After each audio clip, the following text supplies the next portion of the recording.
Oke, Assalamualaikum warahmatullahi wabarakatuh. Kali ini saya akan memberikan materi tentang normalisasi basis data. Bagi teman-teman yang belum mengikuti perkuliahan saya tentang normalisasi basis data, maka silakan untuk mengikuti video ini ya. Baik. Kita akan mulai. Baik, normalisasi basis data apa sih sebenarnya ya? Jadi definisinya adalah sebuah proses pengorganisasian data ke dalam database untuk mengurangi redundansi dan ketergantungan yang tidak diinginkan atau proses pengelompokan data elemen sehingga menjadi tabel-tabel yang akan menunjukkan entiti dan relasinya. Nah, normalisasi ini juga sebuah cara pendekatan dalam membangun desain logika basis data relasional yang tidak secara langsung akan berkaitan dengan model data, tapi juga aturan dan kriteria standar dalam menghasilkan struktur tabel yang normal. Jadi normalisasi itu diperlukan untuk dapat yang pertama mencegah duplikasi data, yang kedua mempermudah pemeliharaan data dan meningkatkan integritas data tersebut. Oke, tujuannya adalah dalam mendesain basis data relasional dengan menggunakan tabel itu akan hanya untuk data-data yang diperlukan saja. Kemudian selain itu, ketika menggunakan tabel akan mengurangi redundansi data, mempermudah pembaruan atau penyisipan, serta penghapusan data, kemudian meminimalkan ketergantungan antar data atau dependensi, menghindari kemungkinan kehilangan data secara tidak disengaja atau tidak diketahui. Jadi tujuan dari desain basis data itu sebenarnya adalah bagaimana caranya pertama kita mudah melakukan pembaruan. Ya, maksudnya pembaruan kita mudah melakukan update dan menginsert data ke dalamnya. Serta ketika kita mau mengupdate data tersebut, kita tidak perlu mengupdate di banyak tempat gitu. Kita bisa membuat desain database sehingga hanya perlu melakukan satu kali update untuk keseluruhan data. Begitu juga dengan insert atau penyisipan dan juga penghapusan data. Terkadang ketika kita salah dalam melakukan operasi pada database, maka secara tidak sengaja kita akan kehilangan data kita gitu ya. Nah, dengan adanya desain database ini maka akan mengurangi potensi kehilangan data tersebut. Selanjutnya di dalam bentuk normal atau normal form itu ada 3 ya yang kita sering gunakan. Yang pertama adalah first normal form, yang kedua adalah second normal form, dan third normal form. Nah, di dalam first normal form itu proses menghilangkan data berulang dan memastikan bahwa setiap kolom berisi nilai atomik atau tidak bisa dibagi lagi. Nah, untuk first normal form ini nanti juga akan ada pembahasan ya, proses bagaimana memastikan bahwa setiap kolom itu nilainya atomik. Kemudian setiap kolom harus memiliki nilai yang unik untuk setiap barisnya. Itu pada first normal form. Sedangkan di second normal form atau biasanya di second normal form ini memenuhi syarat one normal form ya, dan menghilangkan ketergantungan parsial. Nah, biasanya terdapat atribut non-prim, tidak boleh tergantung hanya pada sebagian kunci utama. Nah, ini juga nanti ada tabel yang akan menjelaskan ketergantungan itu seperti apa gitu ya. Nah, kemudian third normal form atau memenuhi syarat second normal form dan menghilangkan ketergantungan transitif atau atribut non-prime, tidak boleh bergantung pada atribut non-prime yang lain. Nah, ini 3 bentuk normal form ya. Ciri-ciri tabel yang tidak normal Ya ini adalah tabel yang belum di normal, ciri-ciri tabel yang tidak normal atau biasanya yang tabel yang memang belum dinormalisasi ya. Itu ada beberapa macam ya. Kita bisa mengetahui berdasarkan redundansi data atau data duplikasi. Nah, biasanya terdapat data yang double gitu ya. Maka itu masuk ke dalam redundansi data. Yang kedua adalah kolom yang mengandung nilai tidak atomik atau multi value attribute. Nah, sebelumnya waktu kita membuat IRD ya tentang sistem akademik, ada beberapa hal yang masuk ke dalam multi value attribute ya, seperti misalnya hobi ya. Nah, itu masuknya ke dalam multi value attribute. Nah, itu tidak bisa digunakan di dalam database karena nanti akan mengandung nilai yang tidak atomik. Nah, yang ketiga adalah ketergantungan yang tidak tepat atau improper dependency. Nah, ini juga nanti akan saya jelaskan tentang improper dependency ya. Anomali pembaharuan atau update anomali, insert anomali, dan delete anomali. Kemudian yang ketujuh adalah tidak adanya kunci utama atau primary key. Kayaknya kalau sampai tidak ada primary key itu akan benar-benar tidak bisa ya dihubungkan ya antara satu tabel dengan tabel yang lain, karena ketika kita menghubungkan antar tabel kita butuh primary key ya. Selain juga kita butuh yang namanya foreign key ya di dalam kita melakukan hubungan antara satu tabel dengan tabel yang lain. Kemudian yang pertama ini yang akan kita bahas adalah redundansi data ya. Redundansi data itu data yang sama kemudian disaling berulang kali dalam tabel ya. Contoh misalnya kita punya satu tabel dengan nama pelanggan, alamat, dan nomor telepon. Nah, biasanya kalau misalnya nama pelanggan, contoh misal kita punya nama pelanggan Ani gitu ya, alamatnya sama dan nomor teleponnya juga ada gitu, muncul berkali-kali karena adanya entry berulang untuk produk yang dibeli oleh pelanggan sama. Misalnya dia beli produk A, si Ani beli produk A, alamatnya misalnya MT Haryono, nomor teleponnya 001 misalnya. Ternyata Ani nggak cuma beli produk A, Ani beli produk B, produk C, yang akan menginputkan nama pelanggan yang sama gitu ya, dan alamat yang sama, dan nomor telepon yang sama. Nah, maka dari itu akan ada redundansi data atas nama Ani ini ya, itu masuk ke dalam tabel. Jadi sulit banget untuk bisa mengupdate nantinya. Kalau kita mau mengupdate datanya, maka kita harus mengupdate ke semua data pelanggan bernama Ani gitu ya.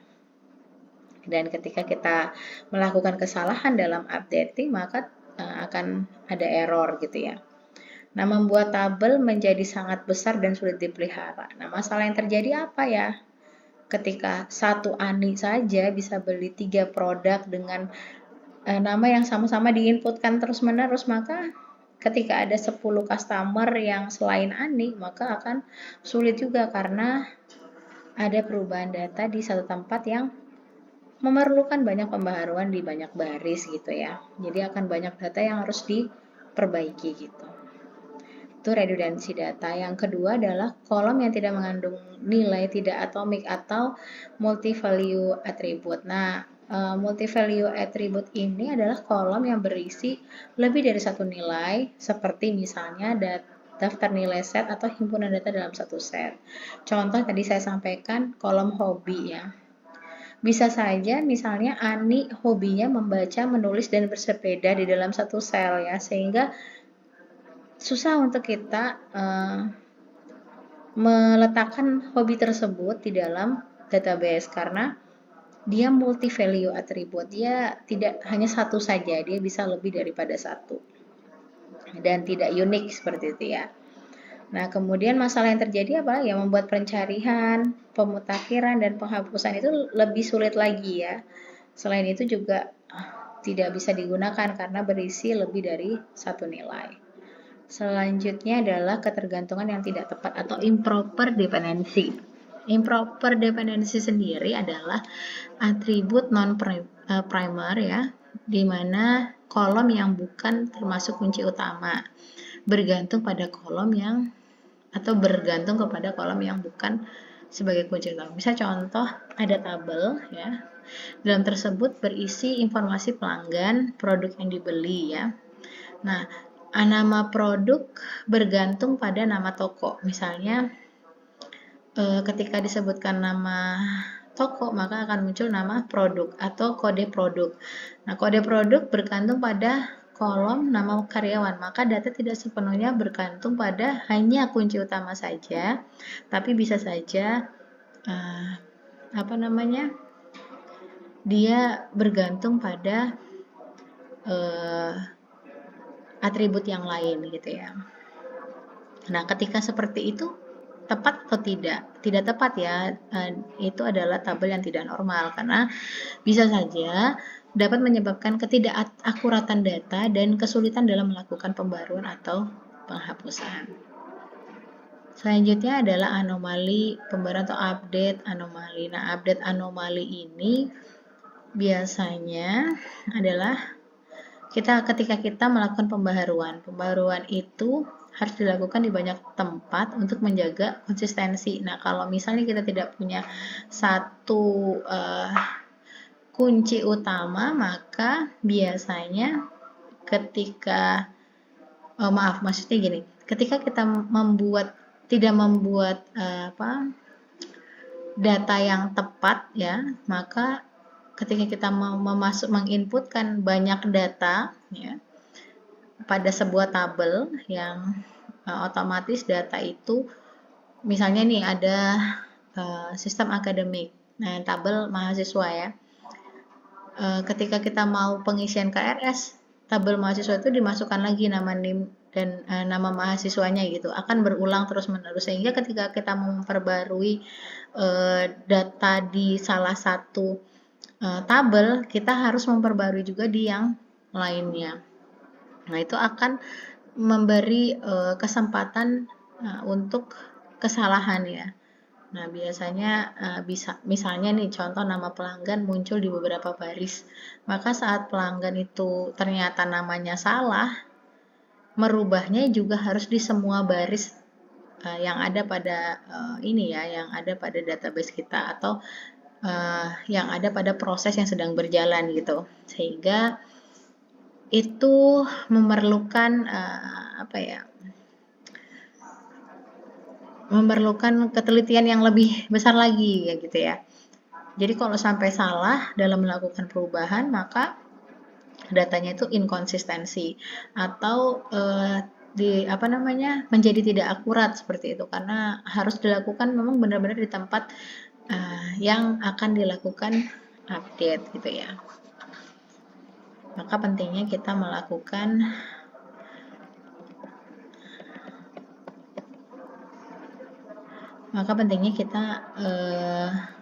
membuat data yang ternormalisasi ya, atau kita buat basis data yang tepat gitu ya. Nah, selanjutnya adalah tadi sampai update anomali, kita insert anomali. Nah, insert anomali ini adalah tabel yang tidak dinormalisasikan. Bisa menyulitkan penyisipan data baru tanpa nilai yang tidak relevan. Jadi contoh misalnya dalam sebuah tabel yang berisi informasi pelanggan dan pesanan. Untuk menambahkan pelanggan baru yang belum melakukan pemesanan, Anda harus menyisipkan nilai kosong atau 0 di beberapa kolom gitu ya. Jadi apa yang terjadi setelah kita lakukan itu, maka jadi tidak lebih efisien ya atau sulit dilakukan karena struktur tabel tidak mendukung penyisipan informasi dengan cara yang lebih tepat, sehingga akan ada anomali ya di dalam proses insert tersebut. Selanjutnya anomali penghapusan atau delete anomali. Delete anomali ini penghapusan satu entry data yang mungkin ya bisa mengakibatkan hilangnya data penting lainnya. Contoh misalnya kita menghapus entry pesanan dari tabel yang juga ternyata itu menyimpan informasi pelanggan ya. Informasi pelanggan itu bisa hilang juga gitu ketika kita melakukan penghapusan pesanan gitu, dan pesanannya nggak hanya satu kan, bisa lebih daripada satu pesanan gitu. Masalah yang terjadi ya bisa saja kita kehilangan data yang sebelumnya gitu akibat penghapusan entry yang tadi. Kemudian tidak ada kunci utama. Nah, saya rasa tidak mungkin ketika kita membangun database yang ternormalisasi tanpa adanya kunci utama. Kunci utama ini atau primary key ini akan membantu kita mengkoneksikan antara satu tabel dengan tabel yang lain gitu ya. Jadi tidak ada cara yang efektif untuk mengidentifikasikan basis data secara unik tanpa adanya primary key. Ya, sehingga akan menyebabkan kebingungan dalam mengelola data karena tidak ada kunci utama. Misalnya kita bikin satu tabel mahasiswa, maka satu tabel itu akan bisa digunakan di banyak proses yang lain gitu ya. Nah, misalnya kita lihat di dalam tabel tersebut nih. Kita lihat di dalam tabel ini, kita punya tabel NIM, nama, kode, mata kuliah, SKS, dan nilai. Ini termasuk contoh tabel yang tidak normal. Kenapa tidak normal? Karena di sini terdapat perulangan ya. Perulangan. Ini di sini ada NIM yang dimasukkan berulang kali teman-teman, sehingga ketika nanti ternyata ada masalah terhadap salah satu update ya, misalnya ini update, maka harus benar-benar diupdate di semua kolom tersebut yang ada di situ. Nah, ini akan menyebabkan anomali Ini akan menyebabkan update anomali ya. Nah, begitu juga di sini kita lihat untuk beberapa mata kuliah juga itu masih ada yang sama ya. Ini untuk contoh tabel yang tidak normal. Di dalamnya terdapat redundansi ya, di dalamnya juga terdapat update anomali, kemudian delete anomali dan lain sebagainya. Nah, tabel normal itu yang seperti apa sih teman-teman? Tabel normal itu yang sudah memenuhi kriteria normalisasi dalam basis data, yang bertujuan untuk mengurangi redundansi, meningkatkan integritas data, dan memastikan bahwa struktur data lebih efisien. Agar sebuah tabel itu dianggap normal, maka tabel itu harus memenuhi syarat-syarat ya, dengan tingkatan normalisasi yang diterapkan. Contoh yang pertama, jika dilakukan dekomposisi atau penguraian tabel, maka dijamin aman atau lossless joint decomposition. Sedangkan untuk tabel yang tidak aman disebut dengan lossy decomposition. Nanti kita akan bahas apa itu lossless joint decomposition dan apa itu lossy joint decomposition ya. Untuk poin yang kedua adalah terpeliharanya ketergantungan fungsional pada saat perubahan data atau dependency preservation. Nah, apa sih yang dimaksud dekomposisi tabel dalam normalisasi ya? Nah, dalam proses normalisasi basis data, kita sering melakukan dekomposisi tabel untuk memecahkan tabel yang lebih besar menjadi tabel yang lebih kecil ya, supaya apa? Lebih terstruktur, lebih efisien, mudah dikelola ya. Namun, ketika kita melakukan dekomposisi, itu ada dua kemungkinan ya yang akan muncul. Apakah lossless joint decomposition, di mana dekomposisi yang aman, di mana data asli tetap dapat dipulihkan atau rekonstruksi tanpa kehilangan informasi apapun, atau sebaliknya lossy joint decomposition. Maksudnya adalah dekomposisi yang tidak aman, di mana akan ada kemungkinan kehilangan informasi setelah proses pemisahan tabel.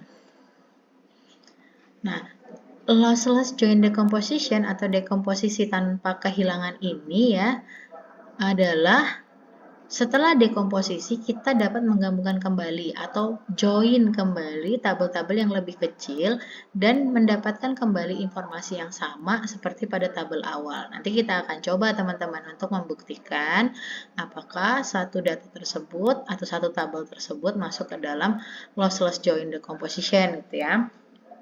Nah, dengan kata lain, tidak ada informasi yang hilang selama proses pemisahan atau penggabungan kembali. Nah, intinya adalah ketika ada tabel yang dalam bentuk yang lebih besar, kemudian dilakukan join ke dalam tabel yang lebih kecil, data yang muncul nanti akan sama gitu ya, akan ada penggabungan kembali gitu. Nah, kriteria untuk memastikan lossless join decomposition adalah harus ada setidaknya satu atribut yang sama atau yang disebut dengan common attribute antara tabel yang terpisah. Ya, atribut tersebut berfungsi sebagai kunci untuk menggabungkan tabel-tabel tersebut dengan benar ya. Nah, yang selanjutnya adalah kemungkinan yang selanjutnya adalah lossy join decomposition atau dekomposisi dengan kehilangan. Nah, pada lossy join ini setelah dilakukan dekomposisi, kita tidak dapat menggabungkan kembali tabel-tabel yang terpisah dan mendapatkan informasi yang sama seperti pada tabel awal, sehingga informasi itu akan hilang saat pemisahan, berubah menjadi informasi yang lain gitu teman-teman. Nanti ada contohnya juga ya, kita akan lihat. Nah, penyebabnya adalah tidak adanya atribut yang cukup ya, yang menghubungkan tabel-tabel yang terpisah, sehingga saat tabel-tabel tersebut digabungkan, kita kehilangan informasinya. Nah, ini ada tabel nih teman-teman. Contohnya ini ya, misalnya saya punya tabel 1 dengan 3 ya, 3 atribut ya. Misalnya ada A, B, dan C. Nah, di dalam tabel A kita punya data A1, B1, C-nya 100 ya, A2, B2, C-nya 200 dan seterusnya. Nah, kita lihat di sini teman-teman, ini tabel yang mau kita lakukan normalisasi gitu ya. Nah, kita mulai dari tabel yang awal ini teman-teman. Nih ya. Sebentar, mungkin saya bisa coret-coret teman-teman. Oke. Nah, kayaknya yang warna ini ya.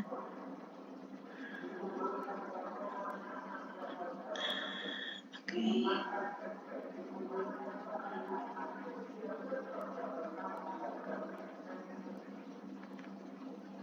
Oke. Nah, misalnya teman-teman kita punya 3 atribut ya. Di sini ada A, B, dan C. Nah, kemudian dari A, B, dan C ini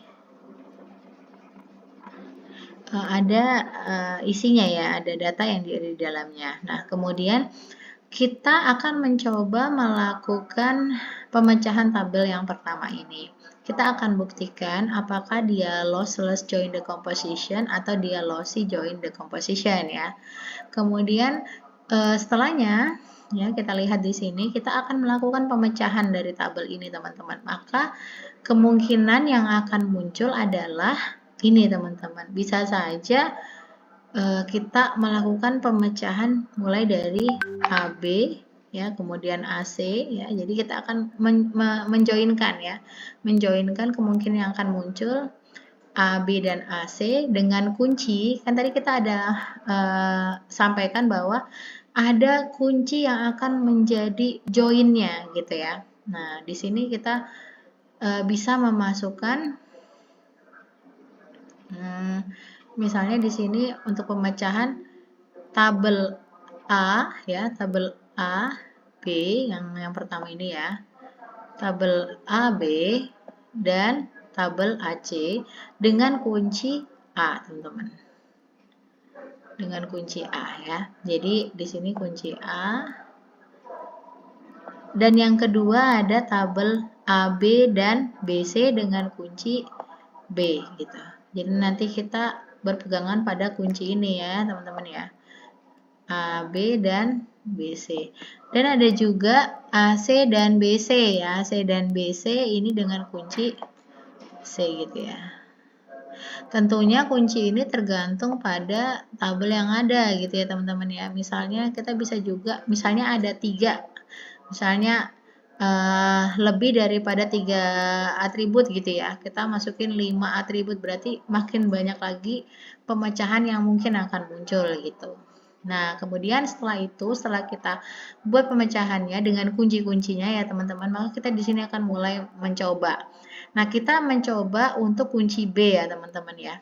Nah, kunci B ini berarti A, B, dan BC. Kita masukkan nilai atau isi dari tabel A dan B, kemudian kita masukkan tabel B dan C. Nah, kita inputkan semua isi tabel di sini ya untuk A, B, dan BC. Nah, untuk tabel yang pertama, A1, B1, maka hasilnya adalah karena kuncinya B, maka kita menyamakan yang kunci B ini teman-teman, karena kita kuncinya B. Nah, B1 maka B1 100. Oke ya. B1 100 sesuai, kita kasih panah di sini. Kemudian B2, oke, ini kita masukkan. Namun kita lihat ini teman-teman, ya sebelumnya, ketika kita cek, ini kan nggak boleh ada redundansi ya teman-teman. Ternyata ada yang sama, maka kalau ada yang sama, ini tidak kita ikutkan ya. Maka kita akan coret di sini, karena sama gitu ya. Kalau ini kan semuanya berbeda setiap tabel ya. Ini ada yang sama, maka kita coret salah satunya. Nah, ketika kita sampai ke B2 ya, B2, maka B2 ini tidak hanya ada 1, B2 ini ada 3 nih ya. 1, kemudian 2, dan 3. Gitu. Maka di sini berarti kita kasih panahnya 3 ya. Untuk B3 selanjutnya ya, maka di sini B3 di sini ya, masuk ke dalam B3, 300 gitu ya. B2, nah B2 juga sama teman-teman. B2 ini ternyata di tabel sebelahnya itu ada 3 juga ya. 1, 2, dan 3. 1, 2, dan 3 ya. Maka kita kasih panah 3 juga. Nah, setelah kita melakukan pemecahan ini dan penggabungan join lagi, maka kita masukkan ke dalam tabel ini. Ya, harapannya adalah tabel ini mestinya sama dengan tabel yang pertama gitu, karena kita nggak mau kehilangan data yang pertama ini, kita nggak mau loss ya, kita nggak mau lossy, makanya kita harus lossless gitu ya. Nah, pada tabel A kita lihat di sini, kita masukkan ini teman-teman. Kita punya A, B, C, kita masukkan A1, B1, 100, maka sesuai ya. Terus A2, B2, 200, oke. Kita masukkan lagi, masih di sini teman-teman. A2, B2, B2, 400 ya, maka B2, 400. Terus A2, B2, 500. A2, B2, 500. Terus kita masukin lagi di sini B3, A3, B3, 300. Oke, masuk. Terus A4, B2, 200. Nah, ini ada 3. Jadi kita masukin lagi A4, B2, 200 ya. A4, B2, 400, A4, B2, 500. Ya, udah. Nah, berarti kita udah menyesuaikan semua tabel yang ada di sini ya ke dalam tabel yang ini. Ya, udah dalam tabel yang ini gitu. Nah, sekarang tugas kita adalah mencocokkan apakah tabel ini kembali kepada tabel awal. Tidak ya, teman-teman ya. Jadi di sini dia menunjukkan tabel yang baru ya. Nah, setelah kita buat pemecahan dengan kunci B, ternyata tidak cocok dengan tabel 1, sehingga tidak aman atau masuk ke dalam lossy join the composition ya, teman-teman ya. Nah, kan kita masih punya 2 kunci. Nanti silakan teman-teman coba kunci A dan kunci C. Mana yang masuk ke dalam lossless joint decomposition?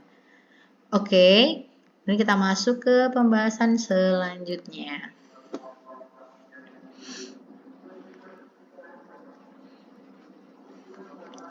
Nah, selanjutnya kita masuk ke dalam contoh yang studi kasus ya. Jadi di sini kita tidak lagi punya A, B, dan C, tapi kita punya NIM, nama, kode, mata kuliah, SKS, dan nilai. Seperti tabel yang di awal tadi, tabel yang tidak normal. Kita mau melakukan normalisasi terhadap tabel ini ya teman-teman ya. Kita mau melakukan normalisasi terhadap tabel ini. Nah, di sini pemecahan yang mungkin terjadi ya teman-teman ya, seperti sama dengan ABC tadi, kita lihat kuncinya, mau ambil kunci yang mana. Misalnya teman-teman di sini saya ada contohkan kuncinya adalah NIM, berarti NIM, nama, dan NIM, kode, matkul, SKS, nilai ya. Bu, boleh nggak sih kalau di depannya itu lebih dari 2 gitu? Boleh ya teman-teman ya, tergantung nanti kuncinya mau pakai yang mana. Misalnya kuncinya adalah kode, berarti di sini pastikan apa yang mau kalian masukkan gitu ya. Nah di sini kuncinya adalah NIM. Dan setelahnya adalah kuncinya NIM, nama, kode, dan kode. Nah, berarti kuncinya adalah kode. Kalau ini tadi adalah kuncinya itu NIM, ya, di sini kuncinya adalah kode. Nah, kunci ini disebutkan lagi setelah dan.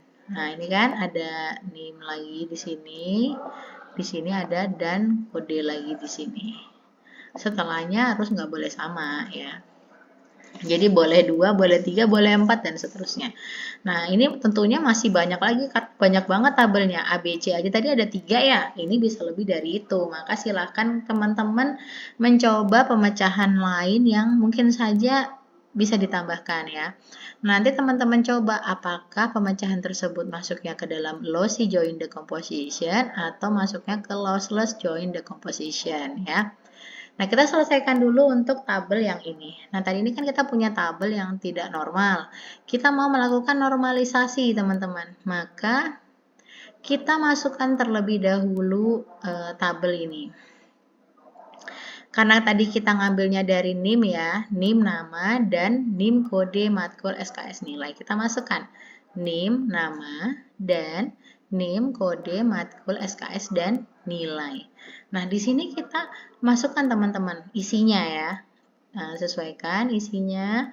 Dan ini juga tabel yang ini teman-teman sesuaikan isinya dengan tabel yang pertama ini ya. Nah, setelah disesuaikan, teman-teman lihat di sini ya.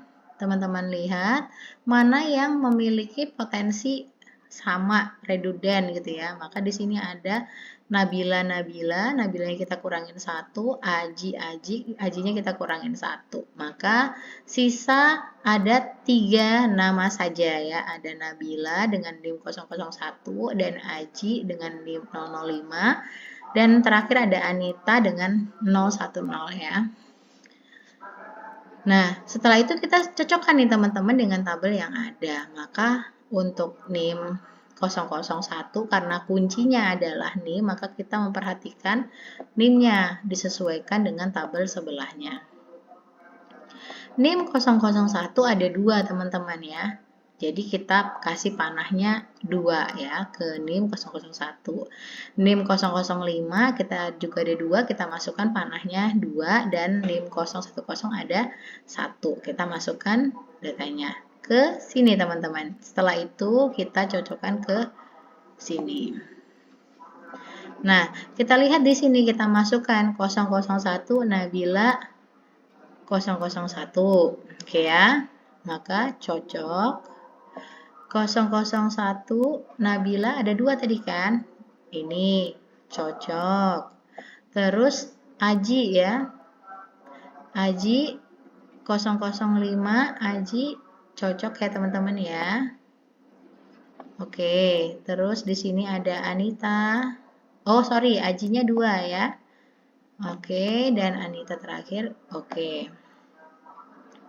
Nah, sekarang kita lihat nih teman-teman, ya. Ini sama nggak hasilnya dengan tabel yang sebelumnya? Oh, ternyata sama. Tapi kita harus lihat semua tabel yang ini. Karena prosesnya ada normalisasi, maka bukan ini saja yang harusnya yang sama dikurangin ya. Maka tabel ini juga harus dikurangin. Nah, jangan terkecoh ketika, oh udah oke nih, di sini udah sama gitu ya. Wah, udah bener nih gitu. Tapi ternyata di sini ada yang masih redundansi ya, masih sama, maka itu tidak bisa. Seperti contohnya di sini ada bahasa ya, terus di sini juga ada bahasa ya, di sini ada logika. Jadi harus dipilih salah satunya, logika. Berarti sisa 3 juga nih teman-teman, bahasa, logika dan bahasa dan logika ya teman-teman ya. Jadi ada hanya ada 2 gitu ya. Hasil tabel sama, namun tabel di atas masih ada redundansi pada matkul yang harus kita normalkan terlebih dahulu dengan tabel yang selanjutnya. Nah, ini prosesnya ya. Itu udah sama tadi. Nah, kita lihat di sini, saya pecah nih. Sekarang di tabel ini. Nah, ada tabel 1, tabel 2 ya tadinya kan. Yang di tabel 1 sudah oke, sudah normal. Yang tabel 2 tapi belum normal, maka kita akan coba normalisasikan. Berarti ada 3 yang kita coret ya teman-teman di sini ya. Ada 3 yang kita coret karena ini redundant ya, atau tidak bisa digunakan gitu ya. Nah, hanya ada 2 nih teman-teman, maka kita coba ambil panah dari tabel yang ini teman-teman. Ya, kita kan tadi pencocokan yang tadi itu untuk mencocokkan yang ini ya, NIM nama ini gitu kan. Sekarang kita pakai tabel yang ini, terus kita buat kemungkinan pecahannya lagi. Misalnya teman-teman mau ambilnya adalah dengan kunci kode ya. Ini teman-teman tabel yang ini kan tidak normal jadinya karena ada di sininya sama masian ya. Kalau yang ini kan tadi kita sesuaikan dengan tabel yang sebelumnya. Sekarang menyesuaikan tabel yang ini. Berarti kita harus mencari kunci baru ya. Nah, di sini kita masukkan kuncinya adalah kode ya. Kode dengan NIM kode nilai dan kode matkul SKS. Maka di sini bukan seperti ini lagi tabelnya teman-teman, tapi kita masukkan NIM kode nilai, kemudian kode nilai kode matkul dan SKS. Nah, sekarang karena kuncinya adalah kode, maka kode ini akan kita sesuaikan dengan kode yang ini. Kita masukin nih panahnya ya. A001 dengan kode A bahasa 2 ya, kita masukkan di sini. Karena hanya ada 2 teman-teman, maka panahnya akan mengarah pada 2 ini saja gitu ya. Kita masukkan B, kemudian dengan kode B, maka di sini sesuai ya. Nah, oke. A ya, A dengan ini sesuai. Ini juga B sesuai dan ini sesuai. Nah, ketika kita sudah hilangkan yang di sini, maka ini hasilnya ya. Nah, kita lihat apakah tabel ini sama dengan tabel sebelumnya ya. Kita bisa masuk kepada yang pertama tadi. Apakah sama dengan tabel yang ini, teman-teman? Maka kita cek lagi. Maka sama ya teman-teman ya. Untuk NIM kode matkul SKS nilai ya. Jadi di sini sudah normal. Tabel sudah normal atau lossless join decomposition karena dia kembali kepada tabel yang awal gitu ya teman-teman ya. Oke. Mohon maaf ini kayaknya ketinggalan 1 ya untuk enggak, benar. Jadi kalau di sini namanya kan sudah kita kurangin sehingga kita tidak perlu menambahkan nama lagi di sini. Nah, di sini kita melakukan dua proses. Kalau nama tadi kan sudah kita lakukan pada tabel yang ini dan ternyata sesuai ya teman-teman ya. Nah, kemudian kita sesuaikan lagi yang mata kuliah, dinormalisasikan lagi dan sesuai ya. Oke, pada tabel selanjutnya ya di sini maka ini sudah menjelaskan dia sebagai lossless joint decomposition ya. Nah, teman-teman boleh mencoba untuk kemungkinan yang lain ya. Nah, setelah itu teman-teman di final ininya kita akan coba melakukan identifikasi tabel dan kita masukkan kepada hubungan antar tabel ya. Nah, kita mulai dari sini tabel ini. Nah, tabel ini sudah kita perbaiki tadi kan, sudah kita sesuaikan ya. Nah, kemudian di sini masuk ke dalam tabel mahasiswa. Ini tabel mahasiswa ini teman-teman ya. Maka untuk 001 dan sebagainya di situ. Nah, kita akan mencoba. Nah, di sini untuk NIM ya, NIM ini kan kita masukkan nih mahasiswa di sini, mahasiswa kemudian KRS dan mata kuliah. Kalau kita lihat pada proses sebelumnya yang kita normalisasikan kan mahasiswa ya, mahasiswa nih. Yang kita normalisasikan pertama kali adalah mahasiswa ya. Nih. Kemudian selanjutnya adalah KRS-an ya, KRS-an. Sini KRS-nya ya. Nih, ini tabel mahasiswa. Kemudian tabel KRS ya, tabel KRS. Ya. Ini tabel KRS. Kemudian tabel mata kuliah yang ada di sini ya. Nah ya.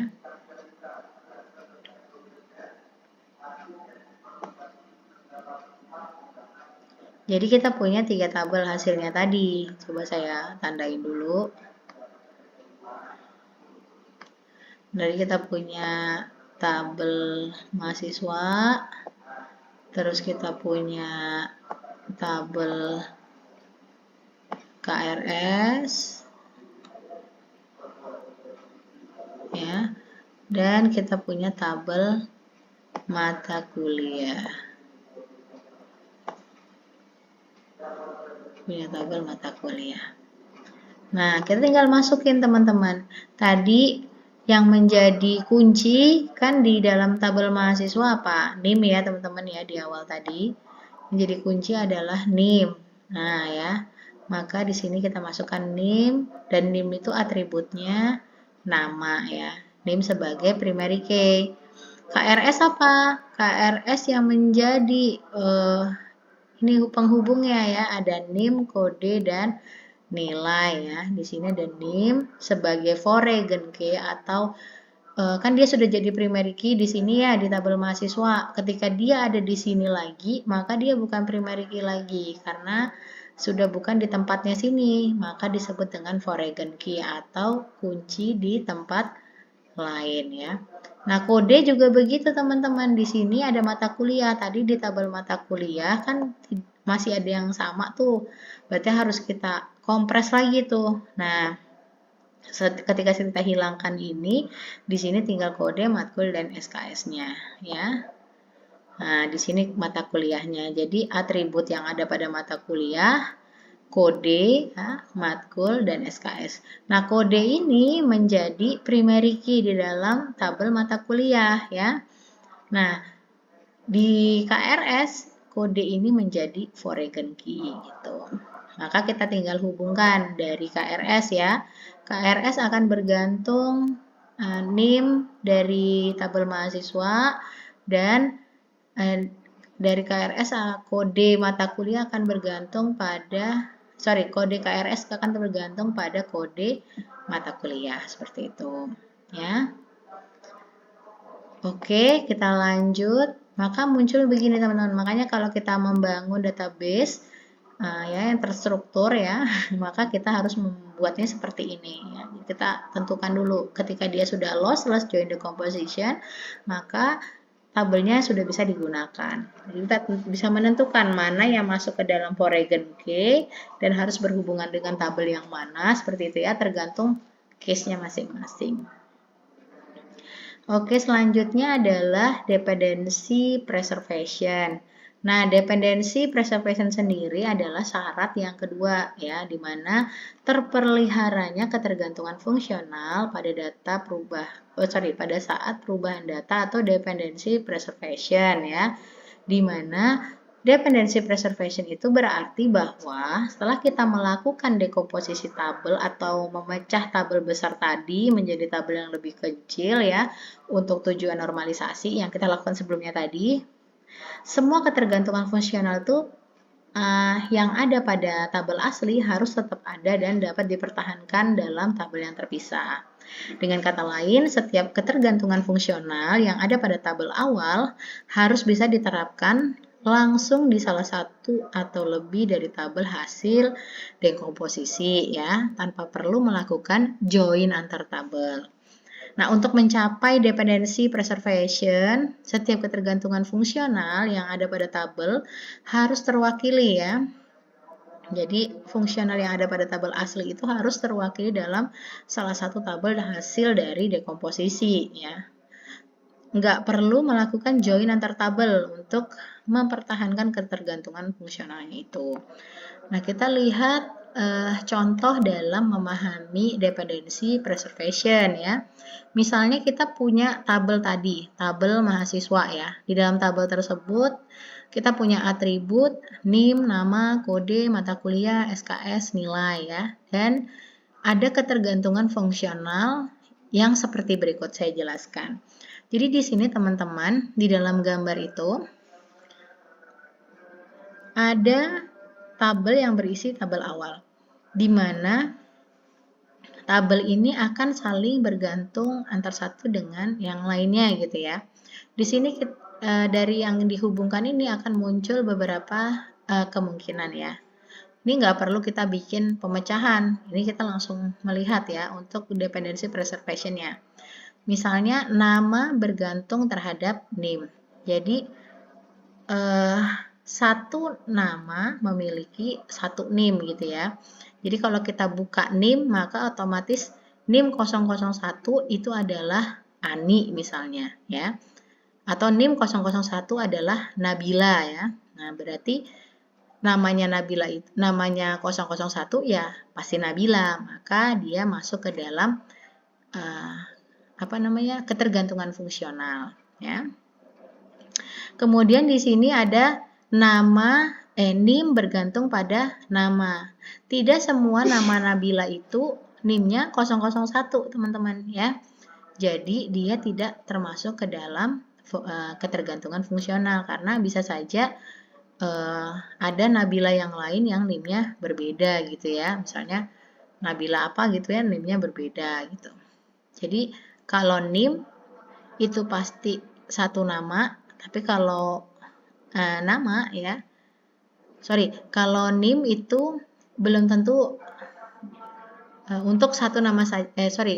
Jadi kalau nama itu tidak bergantung kepada misalnya satu nama itu harus NIM 001, tidak begitu ya teman-teman ya.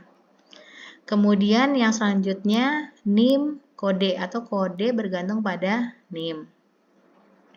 Nah, ada beberapa mata pelajaran ya misalnya satu mata kuliah boleh diambil oleh satu mahasiswa gitu ya. Atau satu mahasiswa boleh mengambil satu mata kuliah, sedangkan satu mata kuliah boleh diambil banyak mahasiswa seperti itu ya. Kalau di sini satu mata kuliah hanya boleh diambil satu mahasiswa hanya boleh mengambil satu mata kuliah, berarti dia nggak punya kesempatan untuk mengambil mata kuliah yang lain ya. Maka tidak bisa dia tidak termasuk ketergantungan fungsional karena satu mata kuliah boleh saja dimiliki oleh banyak mahasiswa atau satu mahasiswa boleh memiliki banyak mata kuliah gitu. Jadi nggak hanya satu kode mata kuliah saja. Nggak tidak bisa. Nah, ini untuk yang ini mata kuliah bergantung pada kode itu yang tadi saya sampaikan. Satu kode itu ada satu mata kuliah gitu ya, satu kode untuk satu mata kuliah. Maka ini jadi misalnya kode A mata kuliahnya bahasa ya. Berarti kalau A ya mata kuliahnya bahasa. Ini masuk ya, seperti tadi NIM dan nama ini. Kalau misalnya kode bergantung matkul tidak mungkin ya. Jadi kalau kode misalnya matkul bahasa gitu ya, itu kodenya lebih daripada satu kan tidak mungkin gitu ya, maka tidak bisa dimasukkan ke dalam ketergantungan fungsional. Begitu juga dengan SKS bergantung pada kode. Nah, jadi bahasa itu SKS-nya 2 SKS gitu. Jadi kalau kodenya itu A bahasa maka 2 SKS gitu ya, masuk ya. Kalau NIM nilai bergantung NIM juga tidak bisa gitu ya. Misalnya satu orang tuh harus punya nilai A semua gitu, tidak bisa juga kan bergantung dengan proses pembelajaran. Begitu juga dengan nilai dan kode. Nah, tidak bisa juga menentukan kalau ngambil kode A maka pasti nilainya sekian gitu, tidak bisa juga. Maka di sini yang benar adalah nilai bergantung pada NIM dan kode. Jadi untuk NIM 001 kode mata kuliah A, nilainya A, misalnya seperti itu ya. Jadi berdasarkan kode dan NIM-nya untuk memberikan nilai. Nah, dari sini setelah kita temukan ya yang sesuai ya, maka kita bisa ambil kesimpulan bahwa NIM nama bergantung pada NIM ya, sedangkan mata kuliah SKS bergantung pada kode dan nilai bergantung pada NIM dan kode ya di sini. Maka ini sudah masuk ke dalamnya. Jadi untuk mahasiswa isinya atributnya NIM dan nama, KRS itu atributnya NIM, kode, nilai yang menjadi Foregen K dari dua tabel yang ada ya, tabel mahasiswa dan tabel mata kuliah. Sedangkan untuk nilai itu terhubung dengan tabel mata kuliah yang isi atributnya adalah kode mata kuliah dan SKS. Gitu ya teman-teman ya. Oke, itu saja teman-teman untuk pelajaran normalisasi ini. Intinya adalah tabel yang dinormalisasi akan dapat memunculkan lebih efisien atau efisiensi terhadap hubungan antar tabelnya. Jadi perlu dilakukan normalisasi kepada tabel agar tabel tersebut bisa dihubungkan antara satu dengan yang lain dan dapat menentukan primary key pada masing-masing tabelnya. Bisa juga teman-teman menggunakan proses yang seperti saya jelaskan tadi. Kita tentukan dulu pemecahan yang mungkin akan muncul gitu ya. Kemudian nanti kita cocokkan apakah dia masuk ke dalam lossless join the composition atau dia masuk ke dalam lossy join the composition. Gitu teman-teman. Mungkin sampai di sini dulu untuk tahapan normalisasi. Kita akan mempersiapkan diri untuk UAS. Sebenarnya masih ada materi yang lain gitu ya. Untuk normalisasi juga masih ada. Tapi kita akan masuk ke dalam materi di video selanjutnya gitu. Itu aja mungkin teman-teman dari saya, Wahyu Nur Alim Yuning Tias. Saya akhiri, wassalamualaikum warahmatullahi wabarakatuh. Terus semangat ya.